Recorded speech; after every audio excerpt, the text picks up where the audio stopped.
Welcome to Astech web solutions. Last વિડીયોની અંદર આપણે introduction of HTML, basic of HTML and advantages HTML વિશે વાત કરી હતી. આ વિડીયોની અંદર આજે આપણે સ્ટ્રક્ચર ઓફ HTML વિશે વાત કરીશું. Okay, basic structure of HTML.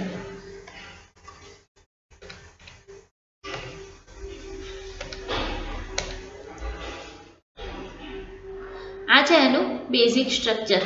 હવે તમે અહીંયા જોશો કે જે ડોક ટાઈપ એલિમેન્ટ લખેલું છે. ઓકે, આનો મિનિંગ શું થાય કે આ HTML5 નો ટેગ છે, જેનાથી કોઈ બી બ્રાઉઝર છે તો બ્રાઉઝરની અંદર આપણે ડોક્યુમેન્ટ એડ કરીએ છીએ. ઓકે, તો એ ડોક્યુમેન્ટ કઈ ટાઈપનું છે એ ચેક કરશે. ડોક ટાઈપનું ફૂલ ફોર્મ શું થાય? Document type.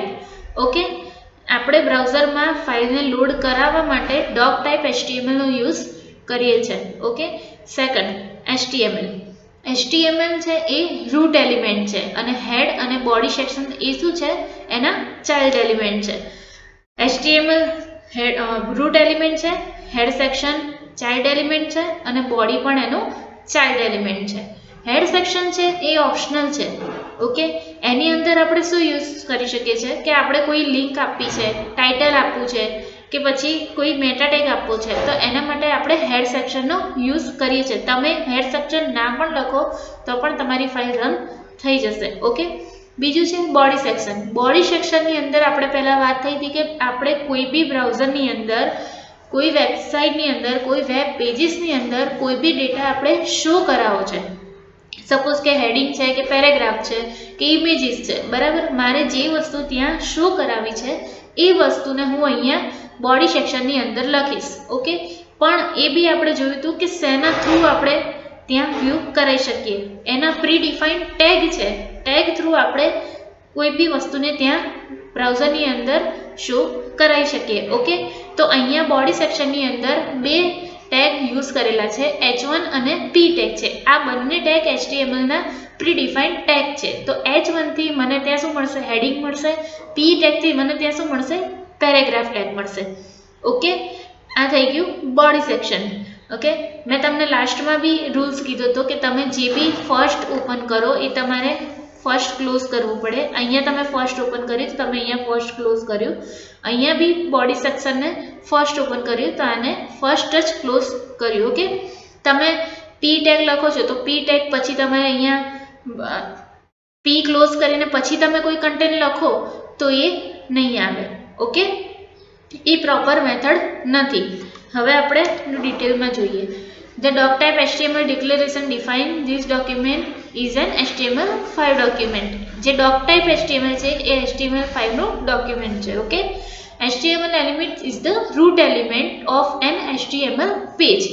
બરાબર, આખા પેજ જે બી HTML નું વેબ પેજીસ છે એનું રૂટ એલિમેન્ટ કયો છે? HTML tag.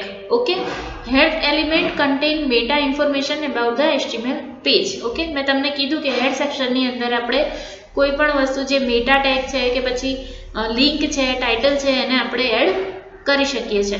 Okay, title tag આપણે જોઈશું કે તમે જો કોઈ પેજનું નામ છે, સપોઝ કે મારું કંપનીનું નામ છે એસ્ટેક વેબ સોલ્યુશન, તો મારે એ ટાઇટલમાં મારા પેજનું નામ મારે એસ્ટેક વેબ સોલ્યુશન રાખવું છે તો હું એ ટાઇટલની અંદર એડ કરીશ. એટલે મને ક્યાં શું થશે? બ્રાઉઝરના ટાઇટલ બારમાં. ઓકે, એ આપણે આગળ જોઈશું. Body section. તો બોડી સેક્શનમાં બી મેં તમને કીધું કે મારે કોઈ ડોક્યુમેન્ટ છે એને બ્રાઉઝરમાં શો કરાવવું છે. ઓકે, તો એ કયા ડોક્યુમેન્ટ આપણે શો કરાવી શકીએ? પેરેગ્રાફ છે, ઇમેજ છે, ટેબલ છે, લિસ્ટ છે, હાઇપર લિંક છે, એક્સેટ્રા. ઓકે, કોઈ પણ વસ્તુ આપણે ત્યાં શો કરાવી શકીએ. જે બી શો આપણે વસ્તુ કરાવવાની છે એ વસ્તુ આપણે ક્યાં લખશું? બોડી સેક્શનની અંદર. H1 એ એક એલિમેન્ટ છે હેડિંગનો. ઓકે, અને P છે એ પણ પેરેગ્રાફનો એક એલિમેન્ટ છે.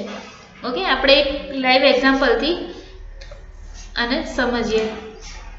તો લાસ્ટ ટાઈમ આપણે નોટપેડમાં તમે કોઈ બી એડિટર યુઝ કરી શકો. ઓકે, હું અહીંયા નોટપેડ યુઝ કરું છું. બેઝિક સ્ટ્રક્ચર અહીંયા પહેલાં ફર્સ્ટ આપણે લખશું doc type HTML. ઓકે, અહીંયા close HTML close head section. Okay, તમારે અહીંયા પ્રોપર ટેગ ક્લોઝ એન્ડ ઓપનની મેથડ રાખવાની. કયો ટેગ ક્યાં ક્લોઝ થાય છે, ઓપન થાય છે એ ખાસ જોવાનું. બોડી ટેગ, અહીંયા બોડી ટેગ. ઓકે,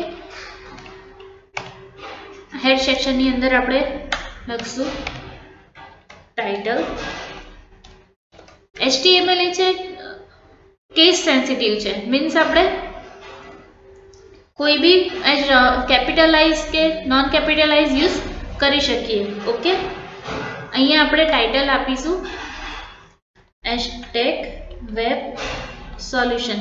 ટાઇટલનો મિનિંગ શું થાય કે મેં કોઈ પેજનું નામ આપ્યું છે, બરાબર. હું આ પેજ બનાવું છું તો મેં આ પેજનું નામ આપ્યું છે કે જ્યારે હું બ્રાઉઝર ઓપન કરીશ ત્યારે મને આ નામનું પેજ દેખાશે ટાઇટલની અંદર. ઓકે, ટાઇટલ બારની અંદર.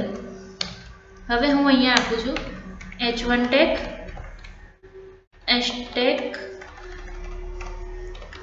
વેલકમ ટુ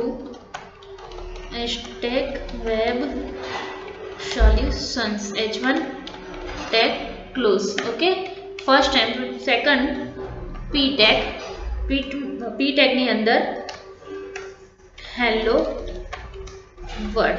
ઓકે, અહીંયા p ટેગ ક્લોઝ કરી દઈએ. હવે આપણે આને સેવ કરીશું ડેસ્કટોપ પર. મેં તમને કાલે કીધું હતું કે ફાઇલને સેવ કરવા માટે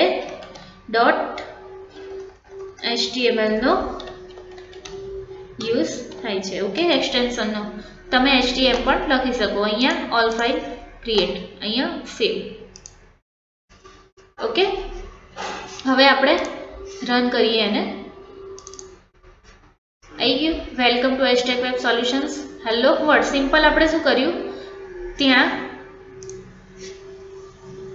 h1 ની અંદર વેલકમ ટુ #વેબ સોલ્યુશન્સ આ આપણે શું યુઝ કર્યું છે, એલિમેન્ટ અને ટેગ. આ આપણે p ટેગ પણ યુઝ કરેલો છે પેરેગ્રાફ માટે.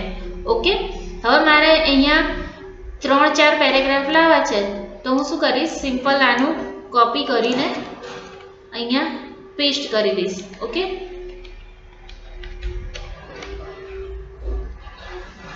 આપણે 3 ટાઈમ એને શો કરાવવું છે તો Ctrl+S